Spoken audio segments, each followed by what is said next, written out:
আসসালামু আলাইকুম। নতুন আরো একটি ভিডিওতে আপনাদের স্বাগতম।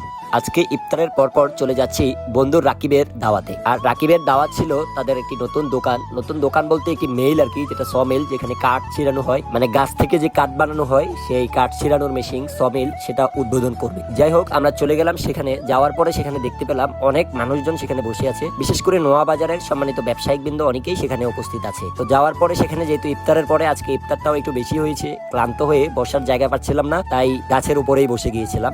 আর এই সমিলটা হচ্ছে মূলত ওর বাবার, মানে জাকির ভাইয়ের। এরপরে হচ্ছে রাকিব এখন দেখাশোনা করতেছে আর কি। আর আমাদের ফ্রেন্ড সার্কেলের মধ্যে, মানে আমাদের ক্লাসমেট জামপুর গ্রামের মধ্যে আমরা 5-7 জন হয়তো বা এলাকাতে আছি আর কি, মানে দেশে আছি, শুধু এলাকাতে নয়। আর বাকি সবাই মানে বলতে পারেন মোটামুটি 25-30 জন এর মতো সবাই হচ্ছে দেশের বাইরে। এই হচ্ছে আর কি অবস্থা। তো যাই হোক, রাকিবে হচ্ছে তার ব্যবসা যেন সুন্দরভাবে পরিচালনা করতে পারে, সবাই রাকিবের জন্য অবশ্যই দোয়া করবে। আর এদিকে হচ্ছে হুজুর হচ্ছে দোয়া পরিচালনা করছিল। আর হুজুরদের মধ্যে এখানে উপস্থিত ছিল মহিন হুজুর, যে দেখতে পাচ্ছেন মহিন হুজুর, যিনি নোয়াবাজার জামে মসজিদের সম্মানিত ইমাম। এই মহিন হুজুরের কাছেই হচ্ছে আমি মক্তব পড়েছি আর কি, মানে ছোটবেলার যে মক্তব কোরআন শিক্ষা সেটা আমি মহিন হুজুরের কাছ থেকেই নিয়েছি। আর মহিন হুজুরের আগে আমি সেটা নিতে পেরেছি কামরুল হুজুরের কাছ থেকে। কামরুল হুজুরের পরে মহিন হুজুর ছিল আর কি।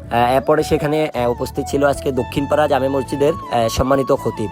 যাই হোক, দোয়া মুনাজাত শেষে সকলের মাঝে মিষ্টি বিতরণ করা হচ্ছিল। তারপরে কেউই খাবে না আর কি, তারপরে হচ্ছে জোর করেই রাকিব সবাইকে দিচ্ছিল। তো সেই সুবাদে আমি নিজেও এটা মিষ্টি খেলাম, সাকিবকে এটা দিলাম। আর আজকে সাকিবই ছিল আমার সাথে আর কি।